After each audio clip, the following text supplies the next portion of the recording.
a lot of people are saying, well, Russ, but I just want to do attraction. I'm like, okay, so here's the fun part. Let's do some math here. These are typically going to be, $350 to $500 checks for doing attraction stuff, and it can be a couple times a year, which is great. Okay, the house stuff for you guys is somewhere in the $15,000 to $20,000 per deal. Okay, so as a business person, Chris, you say, well, Russ, why would you, as the attraction guy, growth guy, tell people that they really should stay focused on selling more houses? Because, Chris, every single time somebody comes to me, what I'm going to say to them is, what do you need for your life and your family most right now? And for most people, they need another house sale. Okay, so here's the fun part. So you say, well, then what the heck, Russ? Do I just give up on this? I said, no, you don't give up on this, because here's the fun part. You sell a house, you make money, you get people. But then we also have this little second bonus thing going on. And then every one of these, most of these real estate transactions, we have this extra little bonuses. There's a real estate agent on the other side of the deal. So in the course of doing a really great job selling houses, we have the ability to actually make some cash, make some friends, build a referral business. But then we also have a list of real estate agents that we've done business with over the last year or 2 or 3 or 4. And do they know you? Sure. So a lot of the things that I will teach to do to get more house sales, including doing a good real estate market update, building a full contractor list so you are a resource and a solution, and then doing social media, right, which is not just look at me, I'm a real estate agent, promoting different businesses around town and showing you as the real estate agent out doing cool stuff. Hey, I'm Russ the Realtor floating in the lazy river with my vest and tie on, which I did, right? Those are the kinds of things you can do that get people's attentions. Look at me, I'm a realtor, I just sold a house, right? Here's Russ the Realtor out mountain biking. Here's 10 trails to look at that you guys got to see. Here's 5 great hikes on the Big Island, right? Those are the things people are going to look for. They're not going to look for Russ the Realtor. They're looking for the person's going to say, hey, where's the 5 best hikes on the Big Island? Russ the Realtor doing that. People are going to see that, catch that, and it's going to stick. And it's not about me and just doing real estate channel all the time. It's about me adding value and me showing people a cool life and cool things to do and interesting places to go. So now it's on you to live a cool life doing that. Okay. In the process of doing that, you've got real estate agents on the other sides of these deals that you're going to do. So here's your number one best potential person to actually bring over from attraction is going to be people you did a real estate deal with. First thing first is you do a great job with them, right? Second thing is you're nice with them. Come up with solutions with them, collaborate with them, work with them on the closing, work with them getting the property under contract. So you've got a lot of real estate agents that approach a real estate deal like we are enemies and we will fight to the death. And if I get you bleeding on the way through this thing, that's a win because I'm looking out for my customers. When in fact, the seller's trying to get the house sold, the buyer's agent is trying to get the house under contract, the buyer's trying to get the buyer the best deal the buyer can get to make the deal work, and the seller's trying to get the best deal to get the deal work. And really, if we work together, everybody gets what they need and we get them in a house, that's the win. So when I go up to a real estate agent, I say, hey, our job right now is to figure out what the seller will take and what the buyer's willing to pay. Once we get this puppy under contract, it's you and me together to get this thing to the closing table. So we're going to work together as a collaboration. How does that sound? Chris, when I have that conversation with a real estate agent and there's multiple offers and some of them are similar, the agent's like, dude, I will drag my clients to your deal by the face because that's what I need and want right now. I don't want to fight an agent from end to end on this thing. That's not what we're for, guys. Our job, ultimate goal is to get the thing closed, right?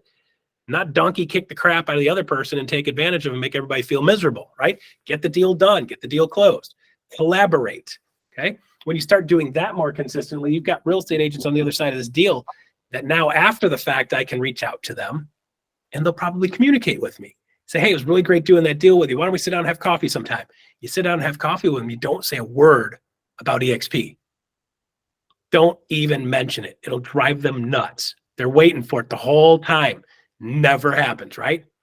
So now in this process of this conversation, and I meet with this real estate agent, when I'm looking to real estate agents or I'm looking to brokerages or looking to owners or large teams, there's 3 reasons why people will move. And if you know what those 3 reasons are, then you can start asking questions to figure out which one of the 3 they are. Once you know which one they are, it becomes really easy to sell them something. But unless you know what they're willing to buy or what they need, it's impossible to sell them something. And we just end up doing diarrhea of the mouth. And you're like, well, would you like this? Would you like this? Would you like this? Would you like this? Would you like this? Would you like this? Would you like this? Would you like, how about that? Like, that's one way you can do it, guys. Second way you can do it is, hey, Dylan, like, what's working for you right now? What's not working for you? Where do you want your business to be in 10 years? What do you want that to look like? So now you've got a completely different conversation going, right? And what you're going to find is there's typically 3 different things that people are looking to do, particularly with brokerages. Number one is a broker is looking to get out, okay? Or an agent is looking to get out. Okay, so when we're talking to a brokerage and they're like, hey, so tell me what your business looks like. Tell me where you want to be. Tell me what's working for you. Tell me what's not working for you. What do you want this to look like in 10 years? And they're like, I don't want to be doing this in 10 years. Great. So if I could show you a plan on how to get out of this, have something intact and have some residual monies coming in, would that be something you're interested in? Yes, I am. Right? That's how you talk to that guy, right? The second person that's thinking about doing something, and agents do this too, is somebody looking to level up.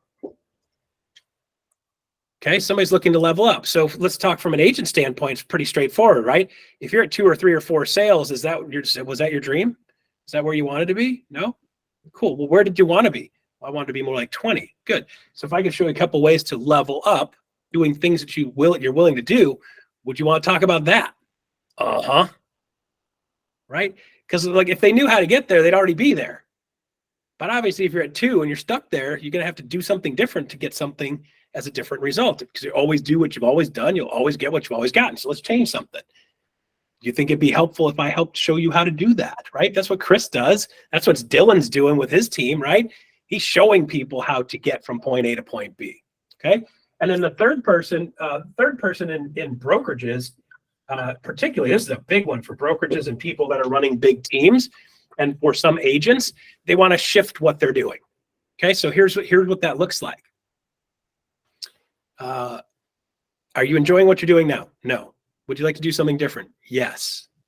I can show you a couple of things to do it differently so you can go back to enjoying your life, enjoying your business, enjoying your income, enjoying your family. Would you like to talk about that? Yes. Okay, so this has two different components to it, right? So when we're looking at a brokerage, or a team leader, there's a lot of team leaders that are like, hey, I want to take my stuff to the next level, but I really just don't know how to do it. I've been on my own, just figuring it out, winging it. If I could partner you up with a couple of people that are already there, that have already gotten to 1,000 sales a year, that have already had 10, 15, 20 people on their team, if I could partner you up with a couple of people like that to collaborate and show you the way to do it and their recipes, would you be benefited from that? Yeah? Cool. Now you see how we're starting to already come up with solutions for them. If they want to level up, how are they going to do it? I can introduce you to Dylan. How many people you got on your team, Dylan?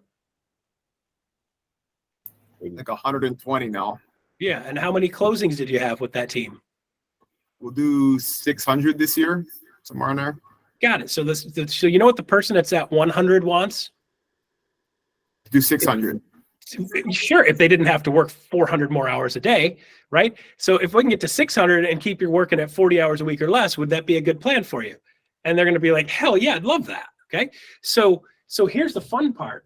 With a lot of these team leads, they want to shift the way they're doing business, because what happens is they get into building a team. It's not what they thought it was. It's much more frustrating. Their people aren't working as hard as they thought they would. Not everybody's as driven as the team lead. I'm bringing a bunch of business in, bringing a bunch of money to the table, buying a bunch of leads, and they're just not doing anything with them. I don't want to keep doing that anymore. Can you see how that would be the story they could be telling in their head? So if that's their story and we can show them a way to stop doing that, man, it's going to be a game changer, right? So some of you guys right now are saying, holy crap, Russ, like this is probably like, could I do that part of the conversation? Sure. But now what? See, that's where we come in. Like I set that up, Chris? Yep. That's where we come in, guys. So if you get somebody that's thinking like that or wants to have that conversation and you guys are like, you know what? I would love to have Russ have this conversation. And you can jump on the Zoom and you can watch, guys.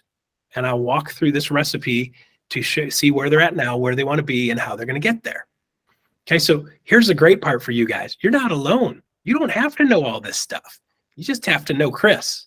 Because you're going to be like, who's that weird bald-headed dude that was on? Can I put that guy in? Like, if you guys need somebody, if they're closable, we'll close them. If they're changeable, we'll change them. We'll show them a path and they'll go, dang, that's what I want. See, here's what happens also with a lot of the brokerages that we bump into and you guys will bump into. They're like, hey, you know what? I got into this brokerage because I love people. I love to teach and train and coach and mentor. I just love that part of my gig. And then the bigger they get, the less of that they're doing and the more of the back end business they're doing. So when I'm talking to a brokerage, I just ask a simple question. Tell me about your brokerage. What are you loving doing? What are you not loving doing? Are you spending the majority of your time doing the stuff you like or the majority of times doing the stuff you don't like? Let's make a list of the things you love to do in the business. And they make this list, right? And by the way, guys, almost never does somebody come up with bookkeeping, accounting, compliance, dealing with the state, dealing with the ethics, dealing with the laws, dealing with the leases, dealing with the E&O insurance, dealing with the signage, dealing with complaints, dealing with customers and other people's complaints and agents screwing crap up. Oh yeah, and by the way, then you have to be a full-time recruiter to be able to build that.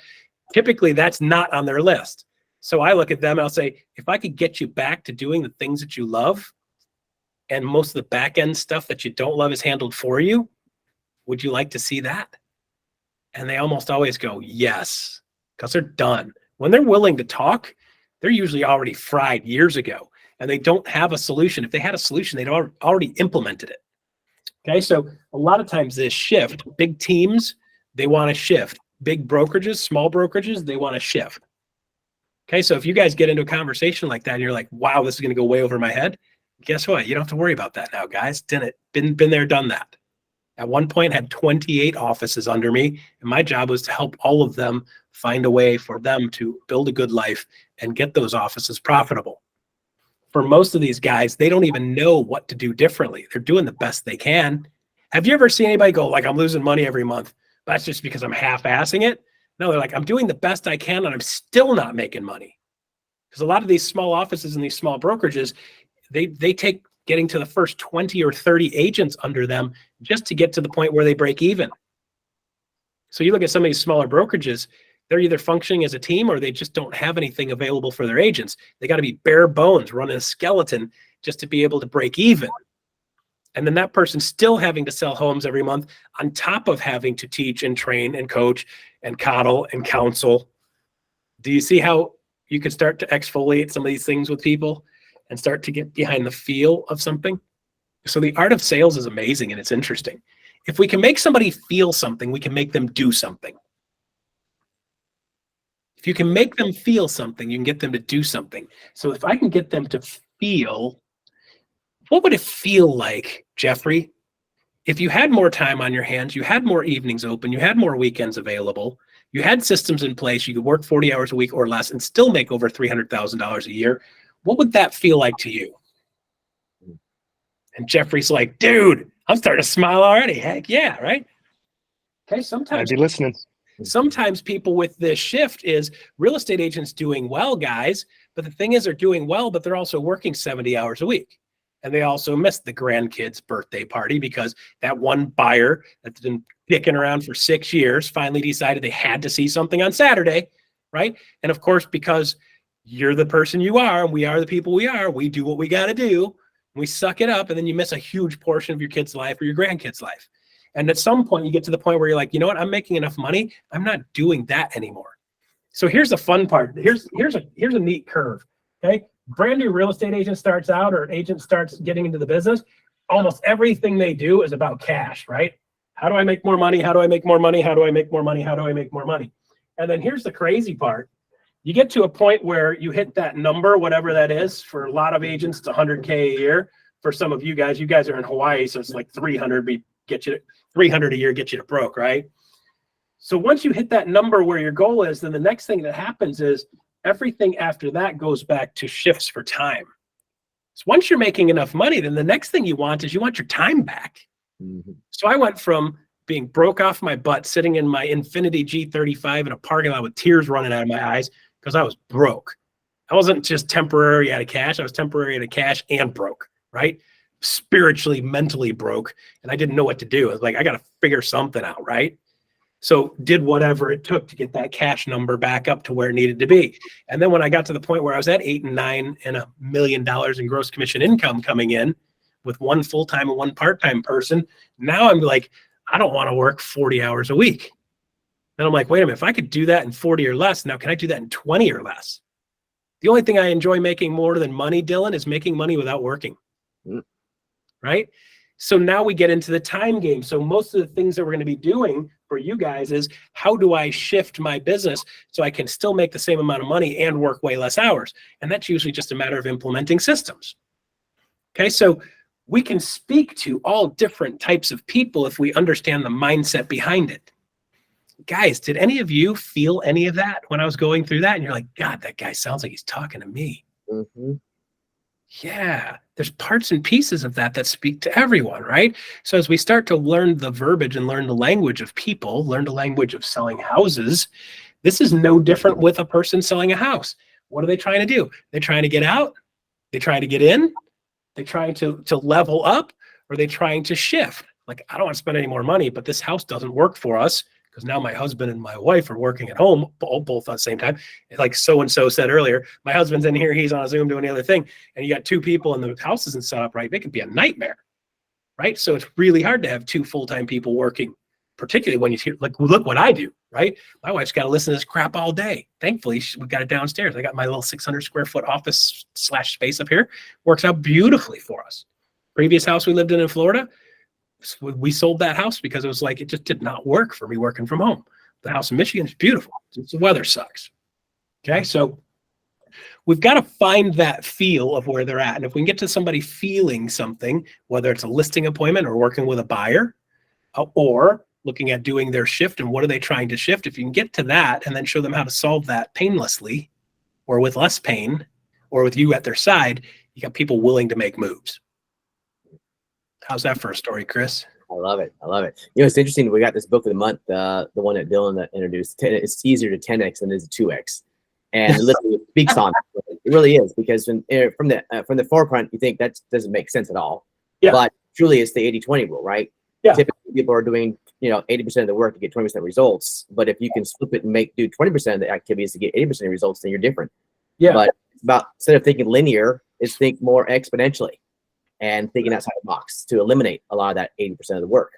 That's you know what you'll find is that 80% of your results will come from investing in the people part of it more. So here's the world is changing, right? And you're like, AI is going to take over the world pretty soon. Like, we'll have AI Dylan. He'll never have to shave, right? But AI Dylan's going to do the whole job, and you're just out of business, dude, right? So. But here's the deal, guys. It's like that's entirely possible if you just look at everything like a transaction. So business, unfortunately, we are more connected now than we've ever been, and we feel more alone than we ever have, because there's a sense of isolation and sitting. Like, guys, it used to be I'd sit down in a bar and have a drink before a flight, and I'd sit down in the bar and the person next to you, hey, how you doing? Where are you going? You sit down at a bar in an airport right now, they don't even look at you. You squeeze right between two live human beings. They don't even look at you. If you get somebody that says hello, that's weird. Okay. So here's the thing, guys. When we're looking at the real estate business, we start looking at the housing part of the real estate business, make it about the people again. Okay. So let me show you a recipe. Okay. This is the recipe that I use for attraction, but this works in a bunch of other applications also. So I'll kind of show this to you guys. Okay. So this is really the simplest recipe ever. All you're trying to do in sales or attraction is to move somebody from A to B. Okay, so you want to move them from where they are to where you want them to be, or where they want to be. Okay, if you can figure out the solution on how they get from A to B, you win. You win the sale. You win the join. Somebody says, I'm in, let's do this, okay? So how do we exfoliate this conversation? Every single time you get into almost any interaction with anybody with regards to whatever you're doing sales-wise, whether it be house or attraction or broker or team lead, you're going to start off with, tell me a little bit about yourself. Where are you at now? Always open with that. And here's the reason why. You're going to sit down with an agent, and agent's going to start talking about EXP or want to talk about EXP. They're going to start asking you questions. I'd sit in my office, an agent would come in and is like, well, tell me what you're going to do for me. Tell me what you're going to do for leads. Tell me what you're going to do for my systems. Do I have to enter my paperwork, or is you got somebody else going to enter my? They put me on the grill and start turning me over. And next thing you know, we're just comparing stuff, right? And I started to say to people, hey, hang on a second here. Now it's a power shift, okay? In order for us to have a good relationship and move the ball forward, first thing I want to do is I want to get to know you a little bit and make sure that you and I are a good fit. If we're a good fit, then let's talk about some of the specifics about what I do and what I expect you to do. Did you see that shift? Now it's, are we a good fit? Not just, am I a good fit for you, but are you a good fit for me? So now I've got them put in a position where instead of me having to sell myself to them to convince them how amazing EXP is, I'm going to start off with, you sell me you first. So this conversation, just starting off like that, completely shifts the conversation and completely shifts the power. See, if you do what most real estate agents do, and they just start answering questions and just start spitting out statistics and start talking about the comp plan, listen, if they say to me, when they say to me, yes, I think we're a good fit, and yes, I think this company's a good fit for me, great. Then I'll talk about commission. That is the last thing we talk about. So if somebody says, well, I just want to know about the commission, great. Is that the only thing that matters to you right now? And if they say yes, my response back to them is, awesome. This is probably the wrong company for you if that's all that matters to you. There's 10 other companies that are going to be the cheapest deal in town. We're not the cheapest deal in town. We don't want to be the cheapest deal in town. You want Walmart? Go to Walmart. We're not Walmart. We're more like Target. We're a good price, but we also have a lot better quality. And if that doesn't check them up immediately, walk away, guys. You don't need them. You don't want them. They're just looking for the next shiny object and the cheapest deal. There's always somebody that's going to be cheaper out there. And you don't want to typically roll with them, right? So as we go through this process, I'm going to ask them, first off, well, tell me where you are right now. They're like, well, tell me about this, Dylan. It's like, hey, you know what? I'd love to talk about that. But before we do that, I want to get to know who you are and what you're doing. Because if I don't know that, then I'm never going to be able to give you good guidance. I want to make sure I talk about what's important to you, not just talk about what I think is important to you. So tell me a little bit about your business. What's working for you? What's not working for you? By the way, guys, you can do this with listing appointment too. Tell me a little bit about where you're at right now. What's working for you? What's not working for you? What with this house is working for you? What with this house is not working for you? Okay. Where do you want to be? What do you want that to look like? What do you need to see different? What do you require to have different? Where do you want to see yourself in 5 years? Is this a lifetime home or is this just the next 4 or 5 year home? You looking for a permanent solution or are you just looking for the place to stay for the next 5 years? There's a difference, right? Same conversation in listings. Make it about them. Where are they at now? Where do they want to be? Okay, where are you now? Where do you want to be? So as I'm asking this person these questions, they're telling me who they are. Once I know who they are, Chris, then it makes it super easy for me to sell them how to get there, right? Because when I ask them where they're at now, they're going to tell me the things that are important to them. If they don't tell me how many sales they had in the last 12 months, I will ask them specifically, how many sales did you do in the last 12 months? Well, I don't see why that matters. Well, if you did 60, it's a completely different conversation. And then if you did 2 or 0, kind of gives me a gauge of where we're going with this, right? Because if you're at 60, chances are you want to talk more about how you can have more time and freedom versus having more money. So I want to make sure I'm talking to you about the right stuff for you. Sound fair? Shuts them right up and gets them in the right direction. Guys, listen, if you get somebody that's in a recruiting or attraction conversation or being combative, walk away. They're not ready yet. Think of it like this. I see this all the time. Kimberly, you'll smile when you see this, right? So I see this all the time. Hey, Russ, I got this guy, man. He's ready to go. He's ready to go. And we pop the oven open, and we pull the cake out. And we put the cake on the top and we stick a little toothpick in it, right? And you're like, I'm like, man, no, there's a bunch of stuff on the toothpick. We need to stick that back in the oven. Kimberly's like, no, it's done cooking. No, we're fine. Let's just take it out and start putting icing on it. I'm like, Kimberly, no, you don't ice the cake until after it's done cooking, and then you let it cool off, and then you put the icing on. And Kimberly's like, but I really need this cake to be done. I'm like, yeah, that's fine. Whatever you need, right? But that cake needs to go back in there for a little while. So I'm like, Kimberly, put the cake back in the oven. She's like, I don't want to. Okay. So I get that a lot. You guys are pulling the cake out and you're like, this is fine. I'm like, it's still soup. That's not done. That's not even close. Like, stick that, turn the oven on and put it back in. Right. So sometimes that's what we have is like, they're just not ready yet. Okay. But when they're ready, it becomes a lot easier conversation, and it makes it a lot easier if you start to ask them where they are now. Right. And you'll notice then B is, where do you want to be? So a lot of people are thinking, well, Russ, they'll save $8,000 a year by being with EXP in the next year. And I'm like, okay, great. Yeah, that's part of the equation, right? So there's $8,000 they save on their commission, right? But what do they save on their franchise fee? They're at Century 21, just had one of these, 8%. Guy's doing $300,000 a year at 8%. Guys, I'm not very good at math. $24,000 a year paying to franchise fee. I said, hey, Chris, how many more years are you going to be in business? He's like, I'm probably going to do this for I'd like to only do it for around 10. I said, all right, cool. So just by moving over, you're going to save $240,000 over the next 10 years, just on franchise fees. Oh yeah, and on commission, you're going to be actually more like $18,000 a year on commission saved, because he was at a high commission split with C21. He's like at 90% with C21. But even then, he'll still save 18 a year, which by the way is 180 in the next year. And then, by the way, we're going to ask you to save 5%. Instead of doing that, giving away 8, we're going to ask you to invest 5% yourself. The company will sell it to you as a 10% discount, which means you've got on $300,000, you got $15,000 a year that you're investing in yourself, and we're going to sell it at a discount. So just keeping it flat, there's another $150,000. So this decision really isn't just 8,000 here and 10,000 there and 12,000 there. It's 240 plus another 300. You're looking at a $500,000 decision in the next 5 years. So is $500,000 a big deal to you? This guy?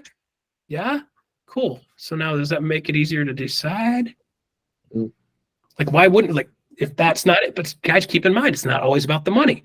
This guy might be like, it's not about the money. It's just, I want time.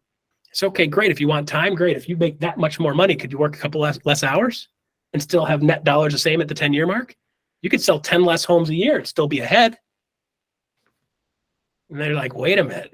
That means I don't have to hustle like this, right? So you've just got to find that delta between those two. Here's where you are now. Here's where you want to be. How are we going to get there? If I can show you 2 or 3 things that'll get you there to be this guy in the next year, and then you can be that guy for the next 10 years or 15 years, does that make sense? You love it. You see how this recipe kind of closes itself? And I'll get these guys sometimes, and I'll go back to Kimberly. I'm like, Kimberly, throw it back in the oven.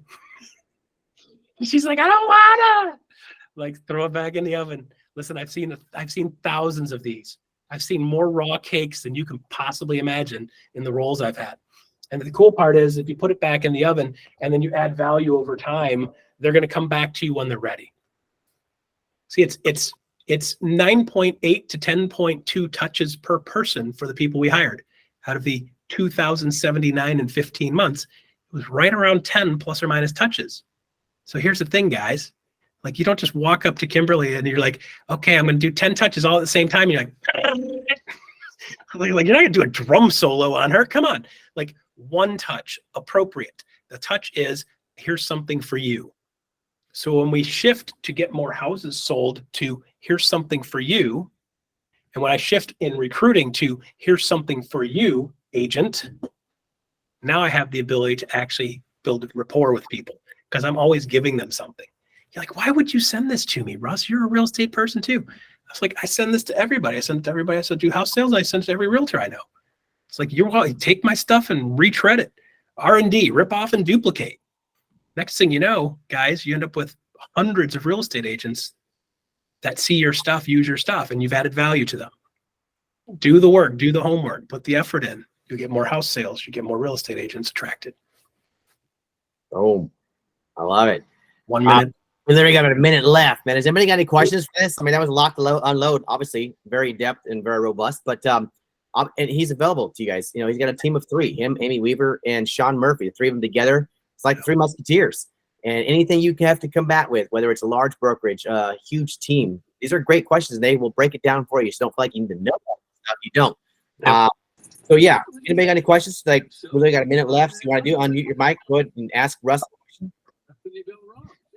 That was a great presentation. You hit it right on. Put it back in the oven. I don't want to.